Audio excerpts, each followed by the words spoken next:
الأخرى برضواني بادر إلى الحق قبل الموت متبعا هدي الرسول وما في أي قرآن هذا طريق الهدى فاعرف حقائقه ونجي نفسك من تيه وعصيان. بسم الله الرحمن الرحیم. الحمد لله رب العالمین. حمد و ستایش از آن الله است و درود و سلام بر بهترین پیامبران محمد و آل و اصحاب و کسانی که راهش را تا روز قیامت دنبال بکنند. بینندگان عزیز هر کجا هستید، السلام علیکم و رحمت الله و برکاته. خوش آمد میگویم به شما هر کجا که هستید. این برنامه رو در کانال صفا، کانال برهان و کانال کلمه فارسی یا هر کجای دیگری که مشاهده میکنید به شما خوش آمد میگویم. در آغاز از شما معذرت میخواهیم که 2 دقیقه برنامه با تأخیر شروع شد به علت مشکلات فنی که وجود داشت. بعد از اون هم مهمان بزرگوارمون علامه شیخ حسین ابن عبدالقادر مؤید رو خوش آمد میگیم. خوش اومدید شیخ بزرگوار. شما هم خوش اومدید شیخ بزرگوار و همچنین برادران و خواهران عزیز رو خوش آمد میگیم. برنامه شما دوستان عزیز راه هدایت، برنامه است که شیخ بزرگوار ما علامه شیخ حسین ابن عبدالقادر مؤید در مورد بسیاری از نکته هایی صحبت می کند که جا دارد که یک فرد شیعی مورد بررسی و پژوهش قرار بدهد. در واقع کتاب های شیعه رو بررسی میکنه، کتاب خدا و سنت رسول خدا صلی الله علیه و سلم رو بررسی میکنه تا حقایق روشن شوند. مراحلی که شیخ بزرگوار پشت سر گذاشته و بعد از اون در واقع تصمیم قاطعانه‌ای میگیرد که از مذهب اهل بدعت به مذهب اهل سنت و جماعت منتقل می شود و اون دین حقی است که صحابه رسول اکرم صلی الله علیه و سلم برای ما آوردن، به گونه‌ای که نبی اکرم صلی الله علیه و سلم اونها رو بر این دین گذاشته است. شیخ بزرگوار قبل از اینکه بعضی از معارف و علمی رو که به ما عرضه میکنید کامل بکنیم، میخواهم یک سوال از شما بپرسم و این سوال به نحوی خارج از موضوع برنامه هست. امروز به صورت خاص در ایران کنفرانس سالانه وحدتش رو برگزار می کند. من فکر می کنم که ایران قبل از 4 سال 5 سال قبل از 20 سال وقتی که ایران کنفرانس برگزار می کرد قابل فهم بود، هنگامی که مردم فریب خورده بودند، واقعیت ها رو نمی فهمیدند. امروز چگونه برای ایران این امکان فراهم است که چنین کنفرانسی برقرار بکند بعد از اینکه تمام رسوایی‌های سیاسی و اجتماعی و تربیتی اونها آشکار گردیدند، رسوایی‌های دینیشون، رسوایی‌های میدانیشون، بر اساس در واقع شناخت شما از سیاست ایران آیا میتونید به این سوال پاسخ بدید؟ تشکر میکنم شیخ بزرگوار. بسم الله الرحمن الرحیم. حمد و ستایش از آن الله هست پروردگار جهانیان و بهترین سلام‌ها و درودها بر سید و امام ما مصطفی محمد صلی الله علیه و سلم و بر آل و صحابه اش همگی. بر اساس عادتی که در برنامه داشتیم خواستم از شما اجازه بگیرم که در واقع سلامی به زبان فارسی به بینندگان کانال کلمه تقدیم نمایم، اگر اجازه بدهید. اگر مختصر باشد شیخ بزرگوار. بینندگان گرامی سلام عرض می کنم. بنده بسیار خوشوقتم که دیداری تازه‌ای با شما داشته باشم و امیدوارم همتون خوش باشید و سلام خاصی من دارم به عزیزان من اهل سنت در ایران، آنانی که زیر ستم رژیم ایران زندگی می کنند و همیشه دل ما با شما هست و همیشه ما دعاگوی شما هستیم و امیدواریم خداوند متعال ان شاء الله به زودی فرج بزرگی برای شما محقق کند و امیدوارم که شیعیان ایران آگاهی داشته باشند که بتوانند حقیقت این تشیع را بفهمند و به حق برسند که در واقع اصلا این تشیع، اون فکر تشیع و نگرش تشیع که موجود هست شایسته ملت ایران نیست. ملت ایران بزرگتر از این که زیر بار این فکر خرافی برود. احسن الله علیک.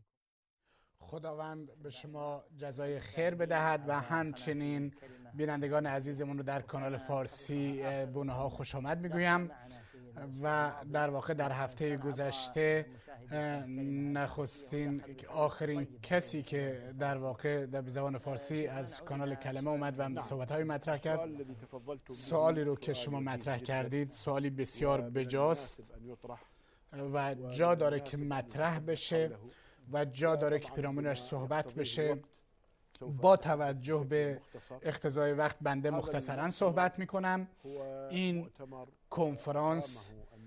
کنفرانسی است که نظام ایران برگزار میکنه بعد از اینکه در ایران به قدرت رسیده و شعارهای وحدت اسلامی و تقریب بین مذاهب اسلامی رو مطرح میکنه. این شعارهایی که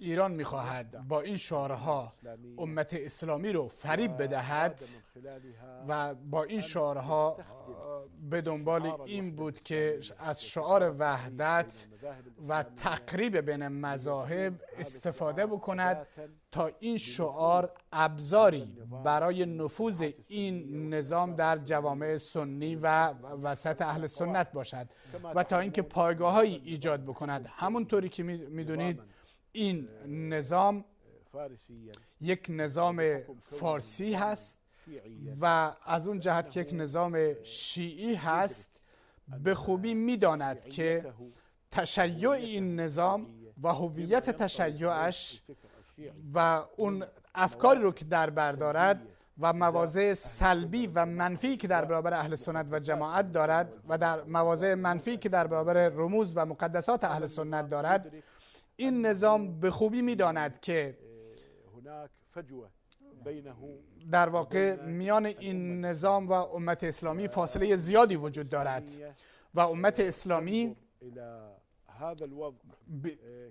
نگاهش به این وضع در واقع یک نگاه شگفت‌انگیز داره.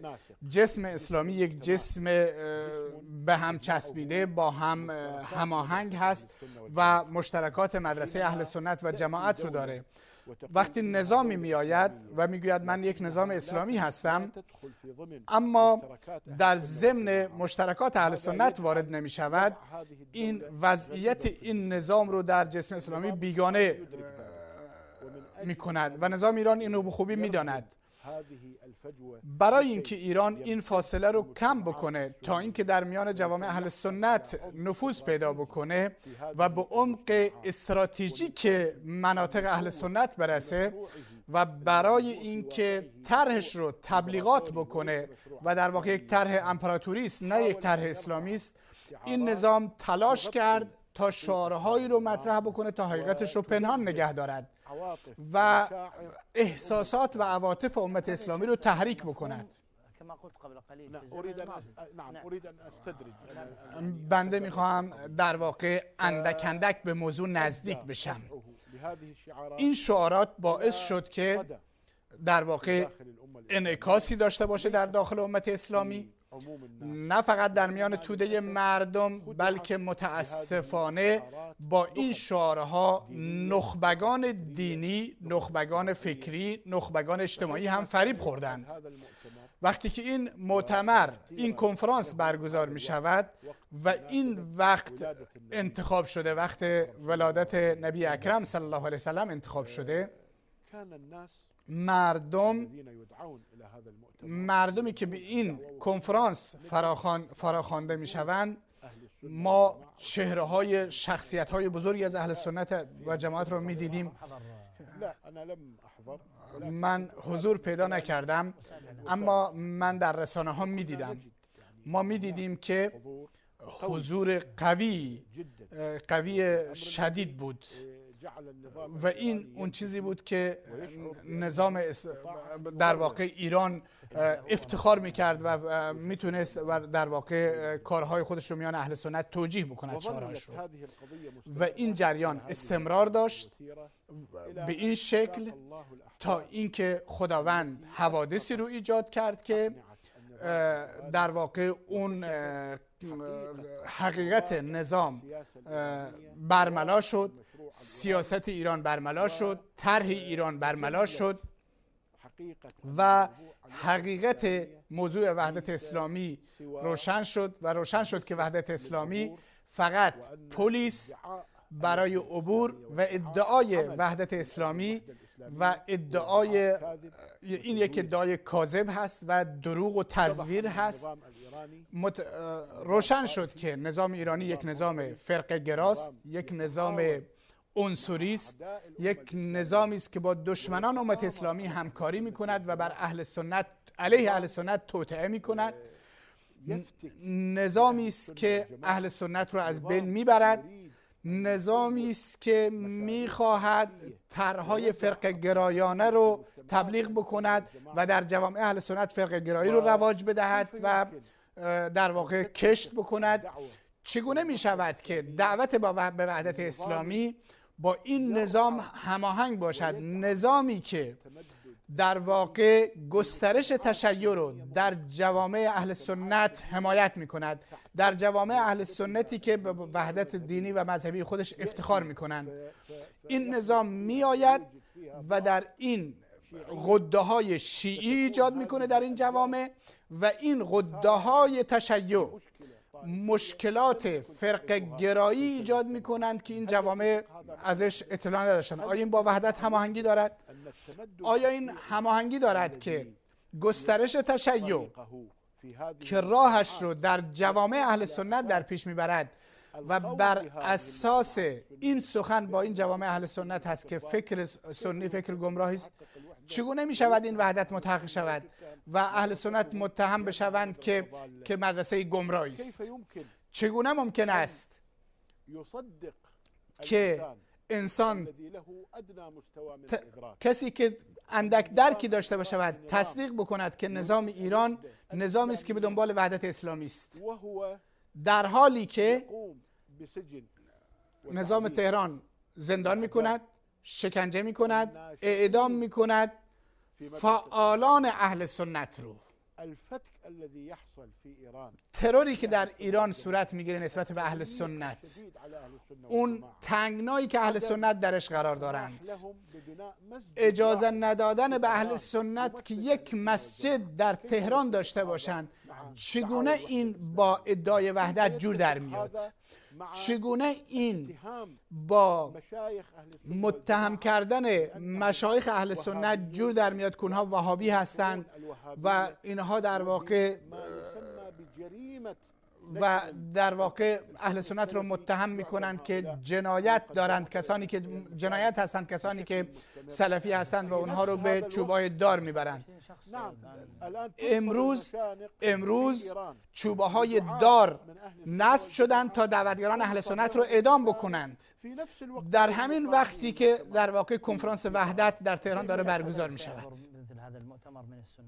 و اهل سنت چگونه، من دلم می سوزد و میگویم به هر سنی که دلش برای اهل سنت میسوزد، من فکر میکنم که اینها در واقع نباید شرکت بکنند. امروز من فکر میکنم برای هیچ کسی عذری باقی نمونه که شرکت بکنند.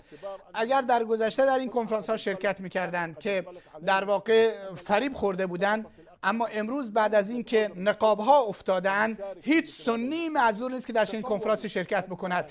تصور کنید که ایران به سوی وحدت دعوت میدهد، اما در برابر پیمان و اسلامی و تحالف اسلامی که یکی از در واقع پدیده های وحدت هست ایستاده. آیا این تحالف امروز پیمان اسلامی که ایجاد گرفته و ایران ضدش هست؟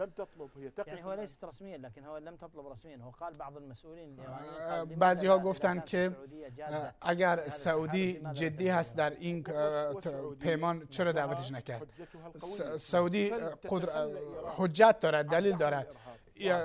ایران تروریست رو رهات بکنه، اهل سنت رو به قتل نرسونه و وارد بشه، اما ایران داره با آمریکا هم پیمان هست، با روسیه هم پیمان هست و با کیان صهیونیستی هم پیمان هست برای کشتن اهل سنت در عراق، در یمن، در سوریه و در لبنان و در جاهای دیگر. و ایران تصریح میکند که در واقع اصحاب اهل حق همه شبه نظامیانی که اهل سنت رو به قتل میرسونند شبه نظامیان هستند که ایران اینها رو ساخته و اینها رو پول میده و در واقع صراحت داره. بین ایران امروز عربده میکشد و در واقع جنایت میکند به شکل بسیار واضح و آشکاری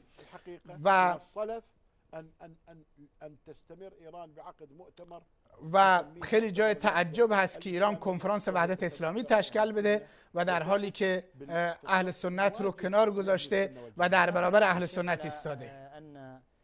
سخن شما شیخ بزرگوار در مورد وزیر خارجه ایران و رئیس جمهور ایران،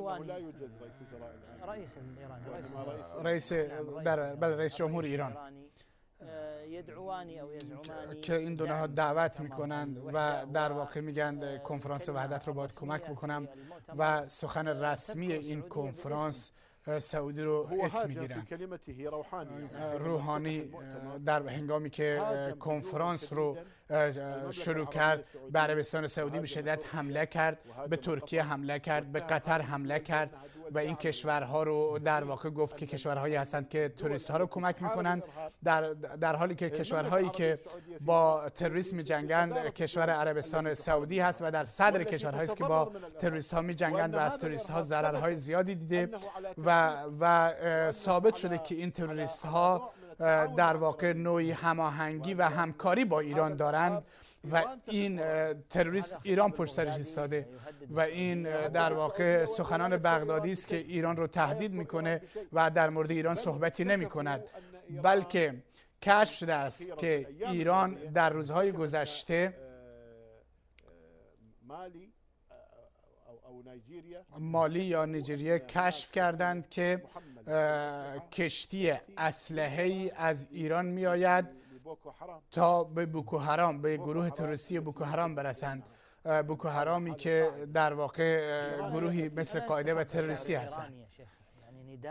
آیا ملت ایران این ثروت‌ها و اموالی که حکومت ایران برمی‌دارد و به بوکو حرام می‌دهد و به شیعیان افراد شیعه در مغرب اسلامی می‌دهد و به داعش می‌دهد در لیبی و داعش در عراق می‌دهد و داعش در سوریه می‌دهد و در واقع گردان‌های صفوی در سوریه و عراق می‌دهد، این اموال بزرگی هستند. زمانی که شهروندان ایرانی زیر خط فقر زندگی می‌کنند، زمانی که جامعه ایران، مردم ایران از مشکلات زیادی رنج میبرند در زمینه‌های اجتماعی، اقتصادی و تربیتی. این نظام در واقع هدفش و توجیه کرد نظام شاه رو ما برای این خاطر ساقط کردیم. یکی اینکه نظام شاه استبداد داره، نظام شاه سرکوبگر هست، نظام شاه ثروت رو احتکار کرده برای خانواده شاه و فقر در ایران گسترش داره. این ادعاها، با این ادعاها حکومت شاه رو ساقط کرد. این نظامی که اومده با این توجیهات اومده، این چهره شاه رو سفید کرد.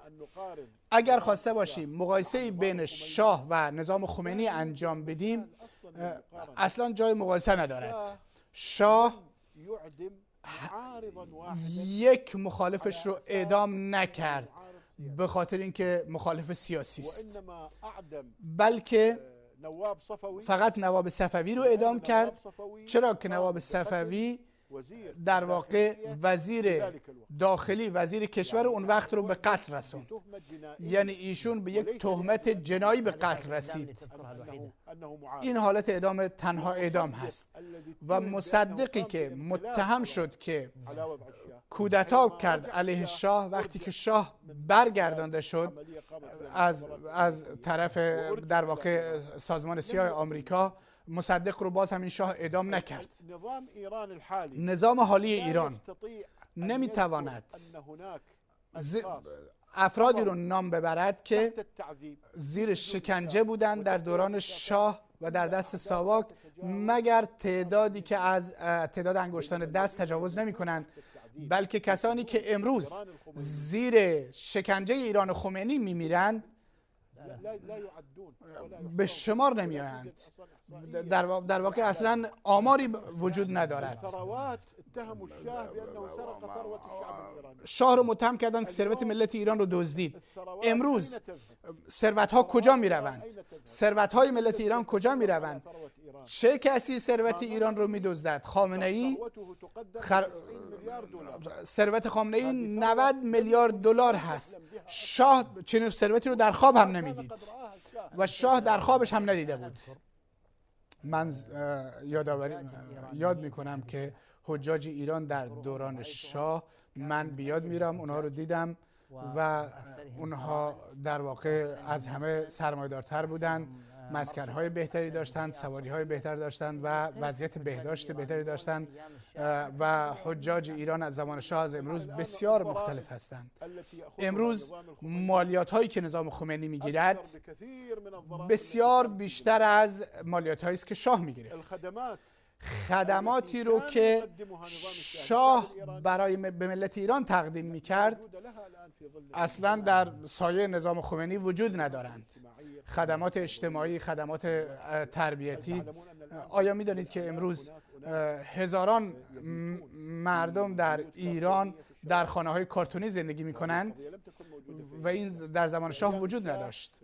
در زمان شاه متهم بود که سبب فقر ملت ایران هست وقتی که در واقع محلاتی رو دیدند که در واقع محلات فقیری در اطراف تهران وجود داشت. امروز در داخل تهران، در خیابان‌های تهران، مردم در داخل کارتون میخوابند، در داخل خیابان‌های تهران، در داخل تهران و نه در اطراف تهران. یک دلار مساوی با 7 تومان بود در زمان شاه. امروز یک دلار 4000 تومان هست در زمان خامنه‌ای.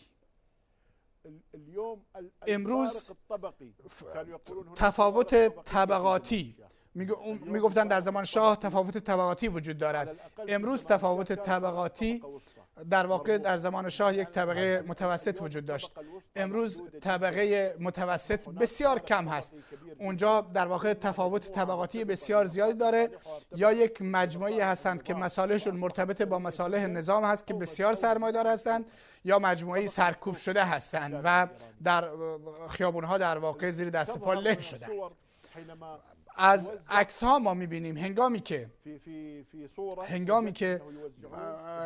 هنگامی که مرغ تقسیم میکردند، برای هر شهروند یک مرغ میدادند، صف بسیار بزرگی با درگیری شد به خاطر یک مرغ. من میگویم و در سخنم به ملت ایران گفتم، در سخن ابتداییم میگویم این تشیع و اون چیزی که اسمش مذهب شیعی است اصلاً شایسته سطح ملت ایران نیست. ملت ایران وقتی که ملتی است که به گذشته متمدنانه‌اش افتخار می‌کند، وقتی که با سطح فکری و فرهنگیش افتخار می‌کند، تشیع شایسته‌اش نیست. تشیع گمراهی است، خزعبلات هست، خرافات هست. اینها شایسته ملتی نیست که دارای تمدن هست. اون چه که شایسته این تمدن هست اینی که توحید رو در بر بگیرد که مدرسه اهل سنت بهش دعوت میدهد و اینکه این خزعبلات و خرافات در این فکر توحیدی وجود ندارند. جزاکم الله شیخ بزرگوار. برمیگردیم به کامل کردن اون چه که آغاز کردیم در جلسه گذشته و اون سخنمون پیرامون اون چیزی که شما صحبت کردید در مورد اسمت. در جلسه گذشته شما اسمت رو تعریف کردید و معنی اسمت رو نزد اهل سنت بیان فرمودید و معنی اسمت رو نزد تشیع هم بیان کردید. این معنی لغوی و رو بیان کردید. اون در واقع چیزی که شما میخواهید ادامه بدید چیست؟ همونطوری که ما در جلسه گذشته گفتیم، اسمت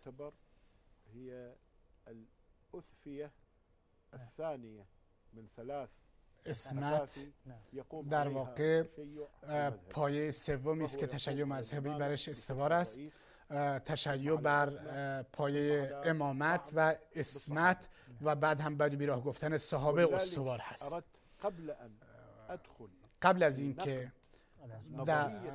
در واقع نظریه اسمت رو نزد امامیه و شیعه نقد بکنم، خواستم در واقع به شکل منهجی مقدمه‌ای فراهم بکنم، معنی اسمت رو توضیح بدم، تصور اسمت رو در انبیا توضیح بدم و چارچوب اسمت در انبیا رو توضیح بدم، دلیل اسمت رو توضیح بدم و فلسفه اسمت رو توضیح بدم. سپس بعد از این منتقل بشیم و اون چیزی رو که شیعه در مورد ائمه میگویند بررسی بکنیم. برای اینکه اگر ما تفکر اسمت رو، چون خود اسمت انبیا رو اونها به امامان دادن، به همین خاطر خواستم بینندگان عزیز تصوری پیرامون اسمت داشته باشند که چه تصوری در مورد اسمت هست. نتیجه‌ای که ما بهش رسیدیم در جلسه گذشته این بود که این نکته ها بودند. اگر به اختصار بگم تا اینکه ارتباط بین جلسه گذشته و جلسه الان برقرار بشه، نکته اول این هست که اسمت در لغت به معنی من و حفظ و حفاظت هست. نکته دوم این هست که فکر اسمت، اندیشه اسمت در فکر اسلامی وجود داشته و در مدرسه اهل سنت هم وجود دارد و نظریه اسمت یا اعتقاد اسمت از مخترعات مذهب شیعه نیست به عنوان اصل اسمت. اما اون چیزی که شیعه بدعت ایجاد کرده که این اسم مدعی هست که غیر انبیا هم معصوم هستند، اما اصل تفکر اسمت در یکی از کلمات و مسائل اساسی اعتقاد اسلامی است که اهل سنت و جماعت هم بهش اعتقاد دارند.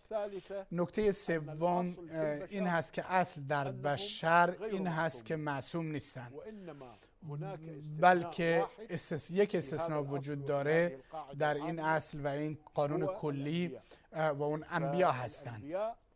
پس انبیا استثناء هستند که برای اونها اسمت به اثبات رسیده است.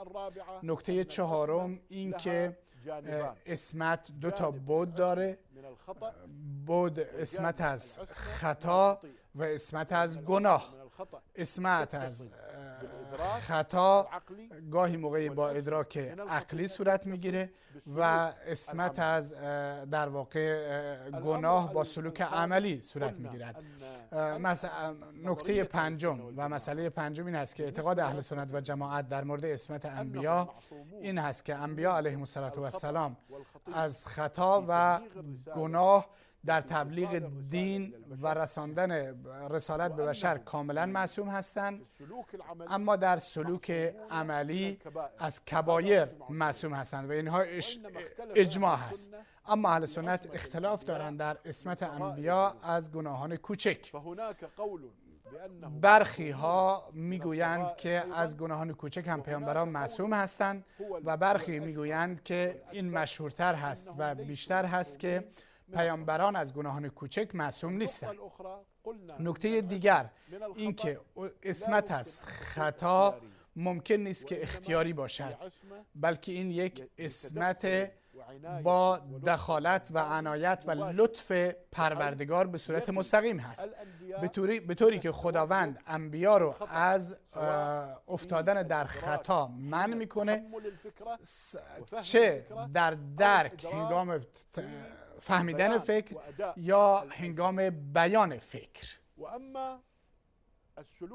اما سلوک عملی، عصمت در سلوک عملی که مرتبط با تبلیغ وحی نیست، چه بسا بله خداوند دخالت دارد، اما نه به اون صورتی که انبیا علیهم السلام رو مجبور به عصمت بکند، بلکه برای انبیا حالت انتخاب وجود دارد، به گونه‌ای که ممکن هست که نبی دچار معصیت بشه، اما پیامبر نوعی حسانت دارد.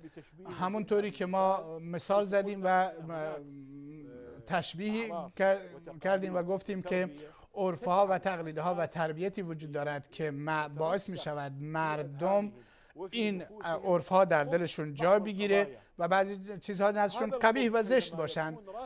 این قبح و زشتی وقتی که در دل مردم جا داشته باشد، برای انسان یک حسانتی ایجاد میکنه که در واقع مرتکب قبیح نشود. مثل همین مسئله برای مرتکب شدن معصیت برای انبیا وجود دارد. قبح معاصی به گونه‌ای در دل انبیا جا گرفته که اونها رو حفظ میکنه از اینی که در این عمل زشت بیفتند. اما این در واقع حفاظت از محیط نیومده و از عرف نیومده و کسب از عرف نشده، بلکه از جانب لطف پروردگار و عنایت پروردگار حاصل شده، به گونه‌ای که تفکر پیامبر، عواطف و احساسات پیامبر و رفتار پیامبر رو به اندازه‌ای منضبط میکنه که این چیز رعایت میشه. این خلاصه اون چیزی است که در جلسه گذشته بهش رسیدیم. در این جلسه میخواهم در مورد استدلال‌های عقلی عصمت انبیا صحبت بکنم و فلسفه این عصمت چیست. دو دلیل عقلی بر عصمت انبیا ذکر شده است. دلیل اول عموما همه ذکر میکنند. دلیل اول میگوید پیامبر اگر معصوم نباشد و در اشتباه یا گناه بیفتد، دو تا فرضیه بیشتر وجود ندارد. یا باید واجب هست که ازش پیروی بکنیم از اون اشتباهش، یا پیروی ازش واجب نیست بلکه واجب است که مخالفت بکنیم.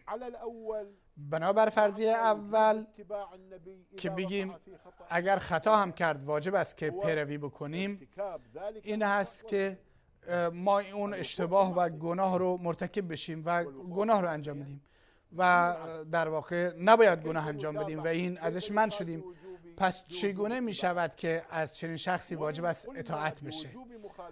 و اگر گفته بشه واجب است که مخالفت بکنیم در صورتی که اشتباه کرد، و این خلاف اون چیزی است که در رفتار مردم از انبیا انتظار می رود برای اینکه باید پیروی بکنن.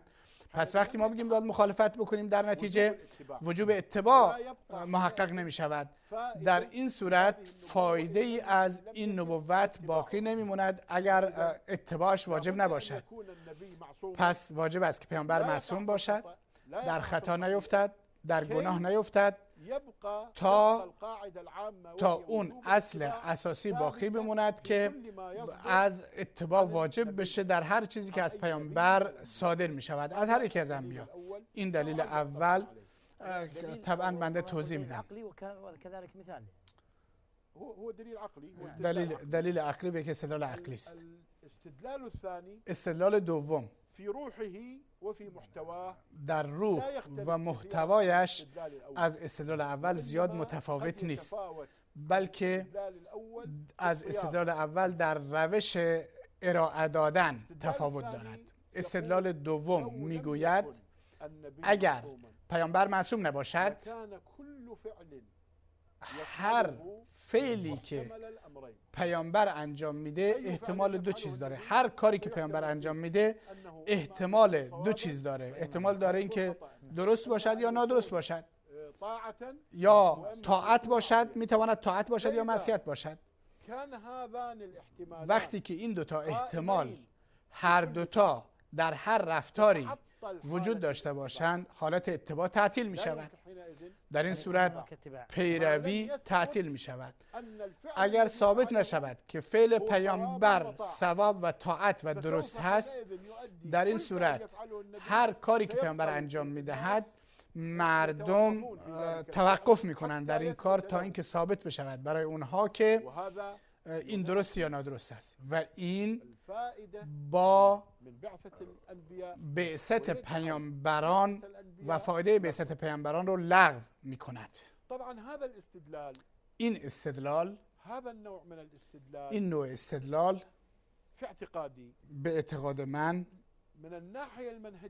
از جهت منهجی استدلالی هماهنگ و جالب نیست، به خاطر اینکه جواب بر این همونطوری که پیامبر ممکن است که مرتکب گناه صغیره بشود اما برش استمرار نداره، پس معصوم نیست در اون چیزی که صغیر هست. از کوچک، گناهان کوچک معصوم نیست.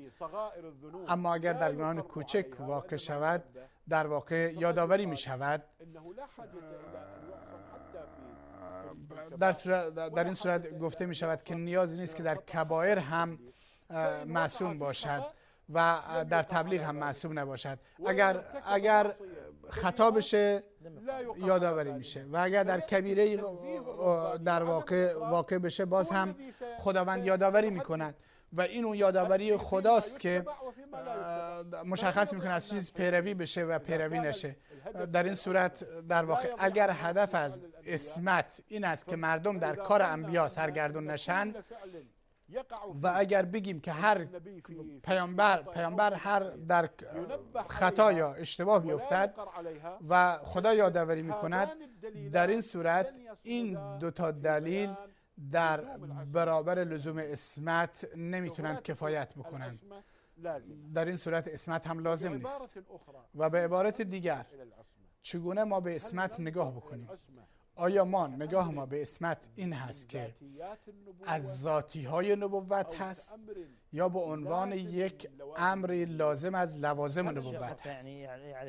ما معنی کلمه من ذاتیات النبوة؟ کلمه ذاتی و لازم چیست؟ این چیزی که بنده توضیح میدم. در علم منطق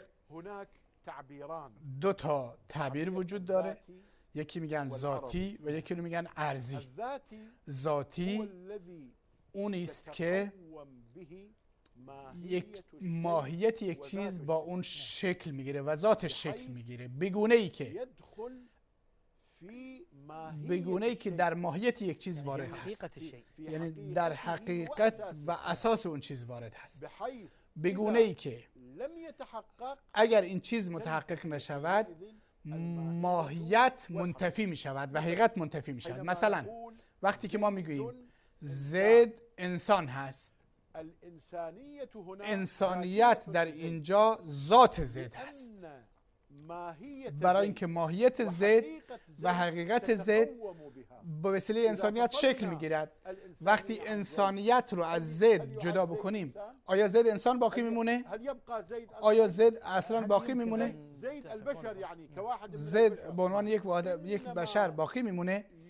يقال له إنسان در صورتی به ضد انسان گفته می شود به خاطر اینکه انسانیت لشخصيته شخصیتش رو شکل میده، شخصیت بشر رو شکل میده، به شخصیت ذاتیش رو درست میده. حقيقة ذاته. انسانیت هذا حقیقت يسمى ذاتش الذاتي. هست، این ذاتی میگن. أما العرضي اما عرضی فهو الذي لا تتقوم اون هست که ماهية ماهیت یک چیز با اون درست نمیشه و حقیقت چیز با اون درست نمیشه، بلکه خارج از حقیقت و خارج از ماهیت هست، اما عارض عارض هست، برش پیش اومده، يعرض على يعني برش عرضه می شود، تنعت به هذه الحقيقة. یعنی این حقیقت باش وصف می شود، توصیف می شود. این كوصف ماهیت الإنسان مثلاً مانند وصف بأنه انسان ضاحك. به اینکه انسان خندان هست. تتقوم به خنده ماهية الإنسان. جزو ذاتیات انسان من نیست، المعقول جدا یعنی أن يكون کاملا الإنسان عقلانی است که لا انسانی باشه که نخندد. لا تسلب عنه صفة الإنسان إذا لم صفت انسان انسانی که نخندد.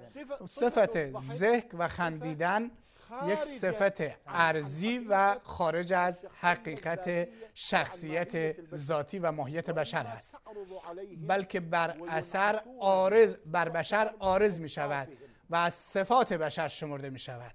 هذا العرضي این امر ارضی دو نوع هست. القسم الأول يسمى نوع لازم، اولش رو لازم میگن والقسم الثاني و نوع يسمى دومش رو مفارق میگن، اللازم یعنی جدا میشه هو ازش. الصفة لازم التي صفتی تعرض است على که حقيقة الشيء وعلى عارض میشه بر حقیقت شی و ماهیتش و انفکاک و جدایش عقلا محال هست، كما في صفة مثل صفت للثلاثة فردیه، فرد برای سه، عدد سه عدد فرد هست. الفردية آیا فرد بودن سه ممکن است که از سه جدا بشه؟ ممکن نیست که ممکن لكنها نیست که ليست جدا بشه. مقومة اما للعدد نفسه. از خود عدد نیست، مقومات العدد. از ذات وإنما عدد هي نیست، من أوصاف بلکه صفت سه هست، والأوصاف التي از اون تعرض على صفاتی هذا است که بر العدد سه خارجاً عن عارض می شود حقيقته و خارج از وخارجاً حقیقتش عن هست ذاته. و خارج از ذاتش هست. لكنها وصف اما يمتنع وصفی است که بينما جداییش العرض محال المفارق هست. اما ارضی مفارق صفتی است که انفکاک و جداییش محال نیست، الشيء. از اون چیز محال نیست که جدا بشه، ممکن است ازش جدا بشه. هناك أمثلة مثال های زیادی میتونیم تمثل بزنیم، لذلك برای این میتونیم بعض مثال علماء بزنیم المنطق که علمای مثل منطق له مثال مثلاً میزنن. لون العين، مثلا رنگ چشم، بحيث أن هذا اللون به این رنگ چشم عرض، نعم العرض المفارق، عرض مفارق هست که ممکن است که جدا بشه. لو أن الطب الحديث اگر وصل مثلا پزشکی به حدی برسه بحيث از نظر يستطيع علمی أن که يبدل بتواند لون که العين. رنگ چشم را عوض بکنه، فلانی رنگ چشم عسلی داره، بتونه این را در واقع سبزش بکنه. إذن هل العسلية للعين آیا عسلی بودن رنگ لازم چشم لا ينفك؟ آیا لازم است که جدا نمی شود؟ نه، لازم مفارق يذهب هست. اللون می تواند لون میتونه بره و اصل هنا چشم نأتي باقی بعد بمونه. أن شرحنا هذه الاصطلاحات بعد از اینکه اصطلاحات رو توضیح دادیم، ذاتي اطلاع والعرضي ذاتی، والعرضي ارضی لازم و ارضی مفارق رو توضیح دادیم، میگوییم آیا اسمت صفة ذاتية للنبوة صفت ذاتی نبوت هست أو أنها یا لازم صف... عرض لازم یا ارز لازم هست برای نبوت عرض یا ارزی مفارق هست، قابل انفکاک و جدایی هست. صحیح این هست که العصمة ليست صفة ذاتية اسمت صفت وليست ذاتی من نیست العرض اللازم. و صفتی از نیست که ارز لازم هم نیست، بلکه مفارق. اون ارزایی هست که مفارق هست انفكاكه که انفکاکش و جدا شدن از شخصیت پیامبر لا يمتنع عقلا محال نیست، عن شخصية یعنی عقلا حتى يعرف محال الناس نیست. أن هناك فرق بين الامتناع العقلي والامتناع الواقعي. تفاوت هست بین امتناع عقلی و لا امتناع يمتنع واقعی. عادة لكنه- أو عرفا يعني نعم، عادة نعم. أو عرفا عادتا قد امتناع شيء عادت لا و يمتنع عرفی عقلاً، یک لكن چیز يمتنع عادة أو عرفا. بله یک چیز شاید عقلا ممتنع نباشد اما عرفا ممتنع ليست باشد. من ذاتيات پس النبوة. اسمت يمكن أن جزو نتصور امور ذاتی نبياً نبوت نیست. غير معصوم. میتونیم پیامبری رو تصور بکنیم که معصوم نیست، که در خطا واقع بشود و خداوند اشتباهش رو يمكن أن تصحیح يقع بکند في خطيئة و ممکن است که پیامبر در گناه بیفتد و خداوند اصلاح بکنه و این به ذات نبوتش خللی ایجاد نمی كما کند. أن العصمة همون گونه که ليست من اسمت اللوازم از التي يمتنع لوازم این نیست که عقلا عن شخص النبي. انفکاکش عقلا ممتنع باشد. ولهذا في ممکن است که جدا بشود. به همین خاطر در گناهان صغیره الصغائر در صغیره جدا شده. إذن اسمت جدا میشه. در نتیجه اسمت صفتی مفارقة من الناحية العقلية. مفارق است از جهت عقلی، قابل جدا شدن جعل هست. الله الأنبياء چرا؟ معصومين. پس چرا خداوند انبیا رو معصوم قرار داده؟ للاستدلالات العقلية نه به خاطر استدلال های عقلی که ذکر شده و استدلال هایی که ما متذکر شدیم، برای اینکه این استدلال ها نمیتونه ذاتیت اسمت رو به اثبات برسونه و نمیتواند اسمت رو لازم قرار بده که انفکاکش ممتنع باشد، بلکه اسمت در حقیقت لازم است که انفکاکش عرفاً محال هست از پیامبر جدا بشه. چرا؟ أما بالنسبة إلى موضوع الخطأ در موضوع خطا و في موضوع اشتباه، الخطأ در موضوع لو خطا و قدر اشتباه لا يكون النبي معصوما اگر مقدر بشه و چنین فرض بکنیم که پیامبر معصوم نیست و اگر خطایی اتفاق بیفته تصحیح می شود و بر اون ثابت نمیمونه، در واقع أجل الوقوف أمام هذا الاضطراب اضطراب ایجاد میشه. برای اینکه اضطراب جلوی اضطراب گرفته بشود، قدرت خدا اینگونه باشه که پیامبر از خطا معصوم باشه تا اضطراب ایجاد نشه. فرض کنید بر پیامبر آیات از قرآن رو جبریل بر پیامبر تلاوت میکنه، بعد پیامبر میآید و به جمع صحابه میآید و میگوید جبریل برای من وحی آورده و من برای شما این وحی تلاوت میکنم و تلاوت میکند و اشتباه میکند. جبریل از دوباره میآید و تا اون خطا رو اصلاح بکنه. این نوعی اضطراب میاره، نوعی اشکال میاره، در تبلیغ اضطراب میاره. برای اینکه جلوی چنین اضطرابی رو بگیریم، مشیت خداوند بر این رفته که پیامبر معصوم از خطا بشه. این سخن شما در رابطه با رد دلیل عقلی است که برای اسمت انبیا میارن و اثبات این که اثبات ذاتی نیست و همچنین لازمی نیست که جدا شدن عقلا از پیامبران محال باشد. اما اسمت رفتاری و سلوکی برای حفظ جایگاه پیامبر در جامعه، نه برای اسوه بودن تنها، بلکه برای حفظ جایگاه پیامبر. تصور کنید که حال پیامبر مانند حال سایر مردم باشد، در گناه واقع بشه، در گناه کبیره واقع بشود و ازش گناهان تکرار بشوند و چه بسا در هر روز مرتکب گناه بشود، در حالی که پیامبر هست که در واقع نسبتی سفیر خداست و رسول پیامبر در میان مخلوقات هست و نماینده خدا در روی زمین هست با تعبیر بلاغی. این در واقع نوعی خلل در جایگاه پیامبر و شخصیت پیامبر ایجاد میکنه. به همین خاطر مشیت الهی به این سمت و سو رفت که پیامبر از کبایر معصوم باشه تا جایگاه پیامبر در دلها حفظ بشود و قداست پیامبر در دلها حفظ بشود و عمق تأثیر پیامبر در جامعه حفظ بشود که پیامبر در چنین جوامعی مبعوث می شود. این دلیل اسمت هست. در واقع این دلیل باعث می شود که اسمت یک چیز ذاتی نباشد و یک چیزی نباشد که ممتنع باشد جدا شدنش عقلا، بلکه چیزی است که از پیامبر عرفاً و عادتاً جدا شدنش محال هست. یعنی عقلی از بین عقلایی و عقلی فرق هست. مقتضیات عقل و مقتضیات عقلا متفاوت هست. عقلا یعنی روشی که عاقلان در زندگیشون میرن، منهجی که عاقلان در زندگیشون میرند اقتضا میکند که پیامبر که رسالت الهی رو به زمینیان تبلیغ میکند معصوم باشد از اشتباه و گناه در تبلیغ و سلوک. این از مقتضیات عقلایی یعنی عاقلان هست و از لوازم عقلی نیست. فلسفه من العصمة فلسفه اسمت چیست؟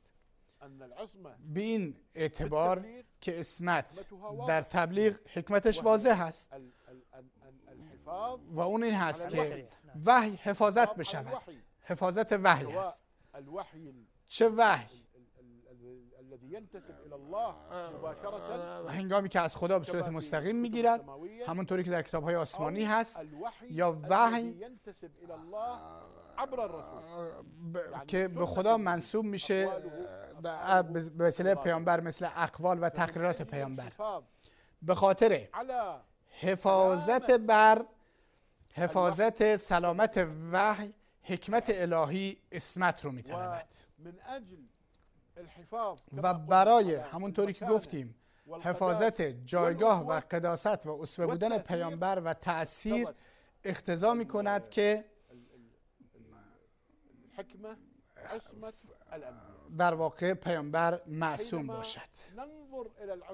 هنگامی که ما اسمت رو در این چارچوب بهش نگاه میکنیم، برای ما آسان می شود که نظریت اسمت شیعه رو بررسی بکنیم. شیعه معتقد به اسمت انبیا به صورت مطلق هستند و استدلال کردند که گویا صفت ذاتی نبوت هست، یا گویا لازمی صفت لازمی است که جداییش عقلا از نبوت محال باشد. بنده میخواهم که بینندگان در واقع تمرکز بکنند بین جایز عقلی و جایز عرفی یا جایز عقلا. وقتی اگر مردم این اصطلاح رو نفهمند، چه بسا دچار این اشکال بشند که اسمت امری جائز هست عقلا، واجب نیست و عقلا واجب نیست. اگر معنی عقلا رو نفهمند در نزد منطقی ها، کسانی که در علم کلام صحبت میکنن، چه بسا از شما به اشتباه نقل بکنن. بنده خواستم یادآوری کنم که در چارچوب اون چیزی که توضیح دادیم. فقط نعيد للماضي الذي إذن في الإطار الذي ذكرناه، در چارچوبی که ما ذکر کردیم، در این صورت نظریت اسمت نزد شیعه بررسیش راحت هست. شیعه انبیا رو مطلقاً معصوم میدونن، بلکه چارچوب اسمت رو گسترش دادند به گونه‌ای که پیامبر از هنگام ولادت معصوم هست، به گونه‌ای که نه مرتکب اشتباه می شود و نه گناه می شود از هنگامی که متولد شده. طبیعتاً این مسئله با قول خودشون منافات دارد که میگن انتخابی است اسمت. طفل عادی در واقع یک طفلی است که تشخیص میده و طفلی است که تشخیص نمیدهد. از کودکی تا 5 سال 7 سال میگن در واقع طفل غیر ممیز هست، یعنی تشخیص نمیده. بعد از اون میگن که طفلی است که تشخیص میدهد. طفلی که تشخیص نمیدهد چگونه ممکن است که اسمت درش انتخابی و اختیاری باشد؟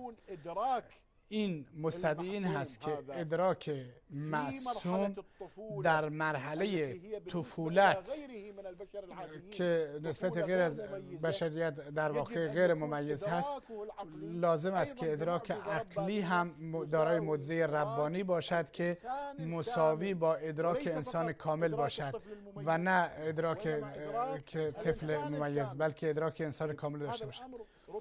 این مسئله چه بسا میتونیم بگیم که اینو واقع عملی تکذیبش میکنه، برای اینکه همه انبیا در جوامع خودشون زندگی کردن، از زمان کودکی زندگی کردن و اگر این پیامبر از دوران طفولیت ادراک عقلی به اندازه انسان کامل داشتند، انسانهای جامعه درک میکردند و این برای مردم پنهان نمیموند، در حالی که این مردم در دوران طفولت با انبیا زندگی کردند و درشون چیزی در ادراک ملاحظه نکردند که از دیگران متمایز و جدا باشند از جهت ادراک.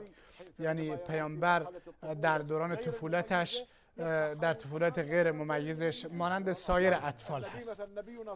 مثلا پیامبر ما صلی الله علیه وسلم از ولادت تا هنگامی که در بیابان بود و هنگامی که در سرپرستی حلیمه سعدیه بود، این دوران با پیامبر مردم زندگی کردند. بله، کراماتی از این پیامبر دیدند، بله کراماتی از این پیامبر سر زد. حلیمه سعدیه وضعش، زندگیش از فقر تغییر کرد، گوسفندانش در واقع گوسفندانش شیر داشتند. اما آیا حلیمه در این کودک اینو یافت که ادراک عقلیش مانند ادراک عقلی انسان کامل هست و تصرف انسان کامل میکند؟ نه، چنین چیزی وجود نداشت. اگر چنین چیزی وجود می داشت در کتب سیرت نقل می شد و منعکس می شد و مردم می دانستند. مردم از پیامبر اکرم صلی الله علیه و آله گفتند اینشون صادق هست، امین هست، معروف به صداقتش بود، معروف به امانتداریش بود، معروف به صلاحش بود به طور کلی. اما در واقع در دوران طفولت نیافتند که ایشون در واقع معصوم باشد، در دوران کودکی معصوم باشد. پس عصمت در دوران کودکی نیاز به سطح مناسب ادراک عقلی هست و این امر تاریخ این چیز رو برای ما نقل نکرده، از هیچ یک از انبیا نقل نکرده. شما استاد ما در این چیزی هستید. انبیا و پیامبر ما محمد صلی الله علیه و آله تفوق عقلی داشتند، تفوق عقلی انسانی داشتند. نبی اکرم صلی الله علیه و سلم آدم تیزهوشی بود. هنگامی که جوان بود، بنده از مرحله طفولت صحبت می‌کنند، از ولادت تا 5 سال.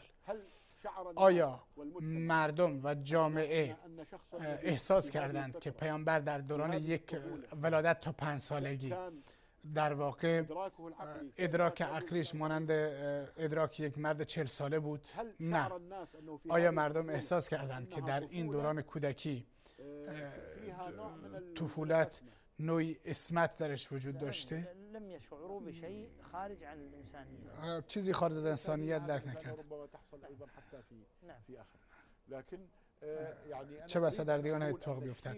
من میخواهم بگویم که شیعه با پیروی از معتزله داره عصمت رو، چارچوب عصمت رو گسترش دادند، غلو کردن در عصمت. اول عصمت جزو امور ذاتی نیست، ذاتی انبیا نیست، از صفات ذاتی نیست و همچنین از صفاتی نیست که عقلاً جدایش محال باشد. ثانیاً این چارچوب وسیع و دایره وسیع رو ندارد، بلکه آیات واضحی وجود دارد که انبیا علیهم السلام قبل از نبوت مرتکب گناه میشن، مانند و عصا آدم ربه و غوا، و آدم قبل از نبوت معصیت کرد. در باره موسی علیه السلام و اون شخص رو به قتل رساند و خودش تعبیر کرد که از عملی که مرتکب شده به این گناه هست و ایشون طلب استغفار میکنند از این گناه. و اینها همه قبل از نبوت هست و اینها قبل از نبوت بودن.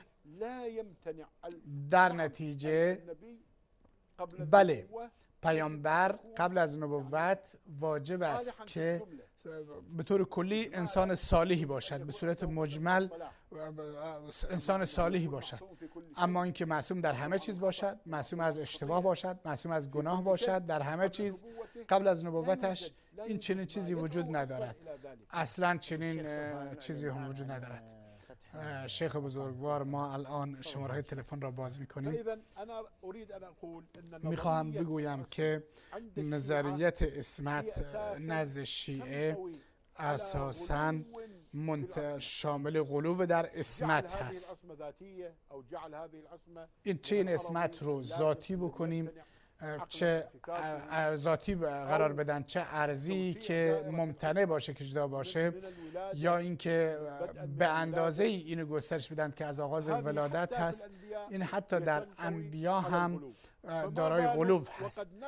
و پس شما چه تصور میکنید که این مفهوم عصمت رو که خودش دارای غلو هست، اینو به ائمه هم نقل کردند و گفتند و میگویند هر یکی از این امامان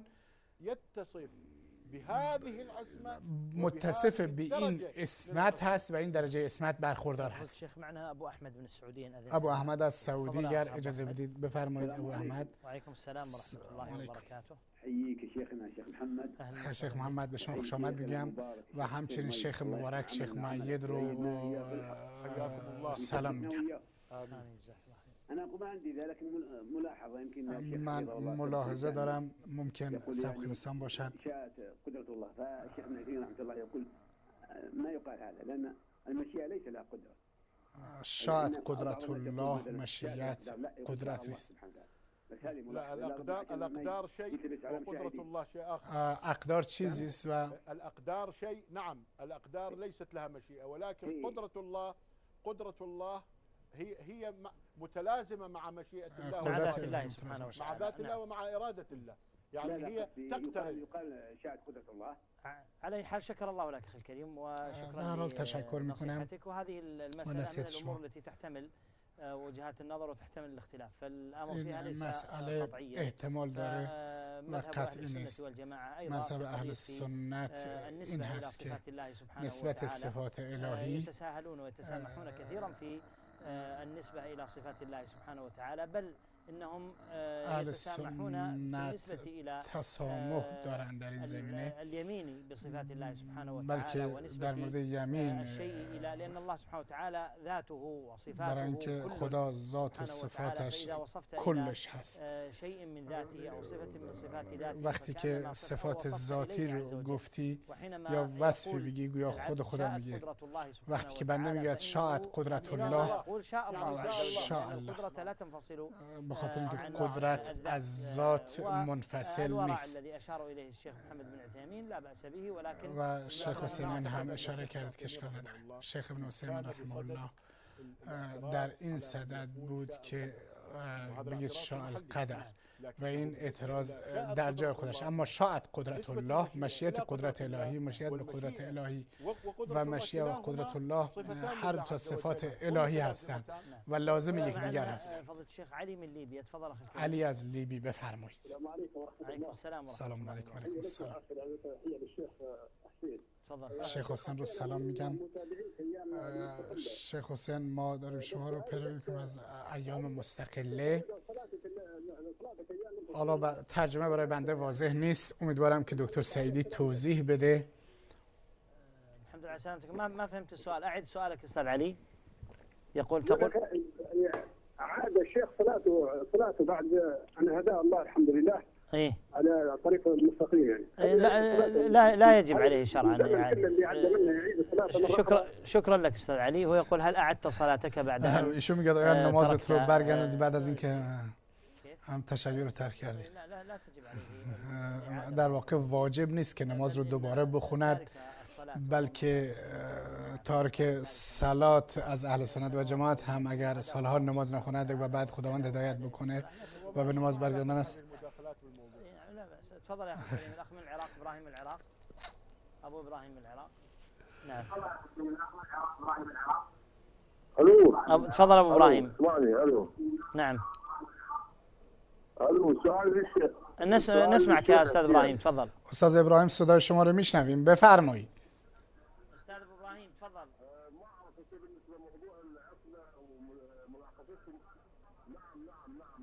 مسئله اسمت و بررسی شما. سكر التلفزيون او ابعد عنه يا استاذ ابراهيم عشان نسمعك جيدا. ابراهیم تلویزیون رو ببندید.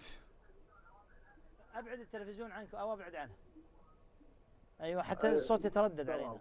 نعم تفضل. تمام. يعني عقلا انا لا اعتقد يعني بموضوع انه النبي لا يكون معصوما. انا لست فقيها نعم. ولا اقول منكم جماعه. من فکر کنم عقلا نمی شود گفت که پیامبر معصوم نباشد. الله سبحانه وتعالى من يختار الذي ان يختار المعصوم من ساعه ولادته حتى ساعه مماته. پیامبر بعد از ولادت.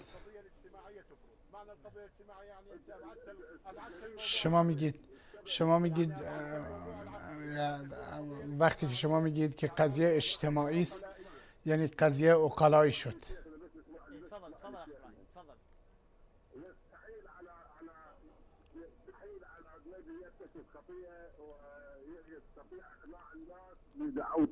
نعم.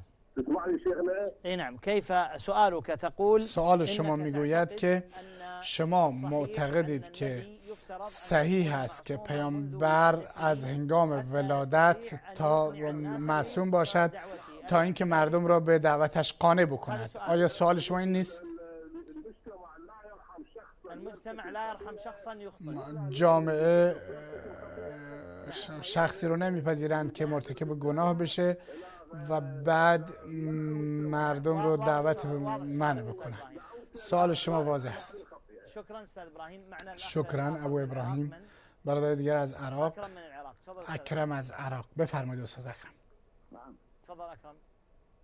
بفرمایید. السلام علیکم. علیکم السلام و رحمت الله و برکاته. السلام علیکم. الله يساعدك شيخنا. امين وياك. خداوند به شما کمک کند شیخ بزرگ. نعم. ها؟ اي.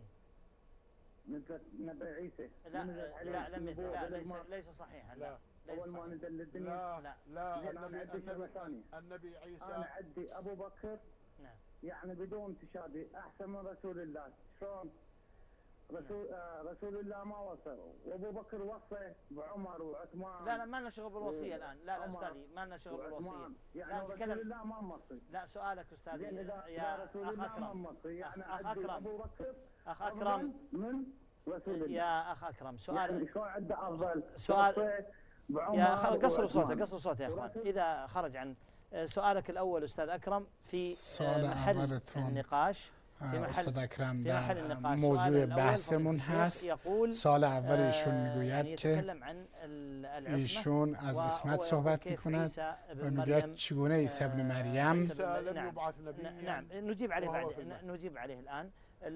من تونس تفضل اخ. و در اون از تونس بفرمایید. تفضل توفيق من تونس. تفضل. توفیق از تونس. و علیکم السلام و رحمت الله. يا شكرا لكم على هذا البرنامج هذا. نعم. حياكم الله وبارك الله فيكم. وفيك ان شاء الله. خداوند به شما برکت کنه. توفيق. في وقتنا هذا ما هي النصيحة يعني. ما هي النصيحة في ماذا؟ بخصوص ماذا؟ من خواهان نصیحت هستم. نحن ناس لسنا أنبياء يعني. نعم. نحن لسنا أنبياء صحيح. نعم. شكرا لكم. بارك الله فيك.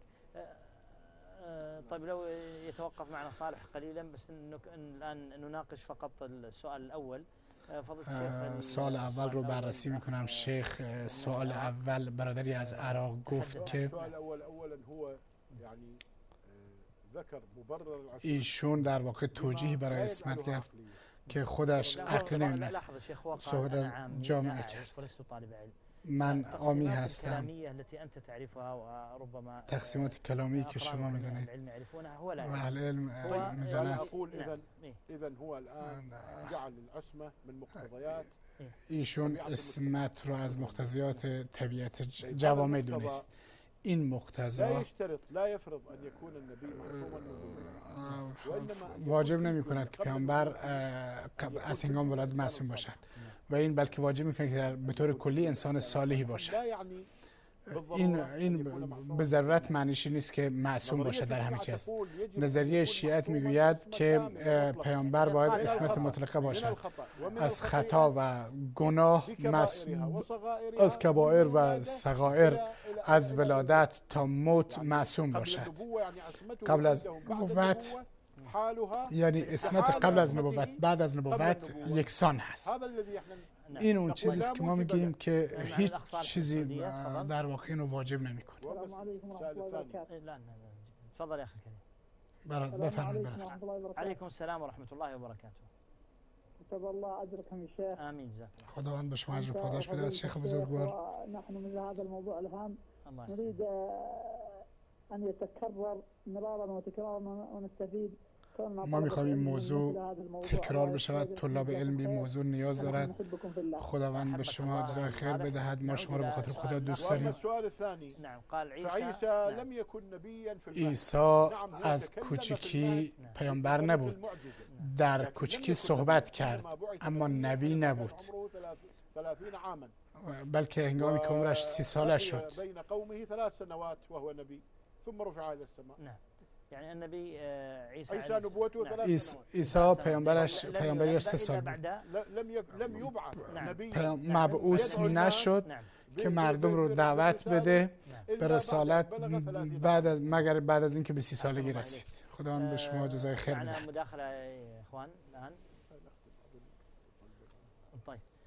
ونشكر الأخ صالح ونشكر از همه دوستان صالح و دیگران تشکر میکنیم که با ما مشارکت کردن. آیا سخنی در پایان دارید شیخ بزرگوار؟ همه اون چیزی که من ذکر کردم مقدمه است برای اینکه هنگامی که ما عصمت تشیع رو بررسی میکنیم و عرضه میکنیم بینندگان تصور واضحی از عصمت داشته باشند. تعریفش چیه، دلیلش چیه، جایگاهش چیه، ابعادش چیه، چارچوبش چیه. بعد از اون در واقع در اعتقادش چیه در مورد عصمت عامه صحبت میکنیم. بینندگان عزیز، در همه جا در پایان این جلسه از مهمان همیشگیمون شیخ علامه حسین عبدالقادر مؤید تشکر میکنیم که خداوند بهشون برکت عنایت بکند و تحفه های بزرگی و نکات مهمی رو برای ما مطرح میکنه، افکار روشنی میبخشد. از خداوند میخواهیم که همه بینندگان رو مستفید بگرداند، به ویژه بینندگان شیعه رو، کسانی رو که ما دلسوزشون هستیم و این برنامه رو تقدیم نمی کنیم، ما و شیخ حسین تقدیم نمی کنند مگر اینکه دوست داره که اونها هدایت بشن و به راه راست برسن. همونطوری که در واقع به صورت ویژه تشکر میکنیم از بینندگانمون در کانال صفا و برهان و کانال ماهواره کلمه به زبان فارسی و همچنین از همه بینندگان عزیز و همه دوستان عزیز بهترین سلام ها رو تقدیم اونها میکنیم. و السلام علیکم. یا من یرید نجاة في عقیدته ويبتغي الفوز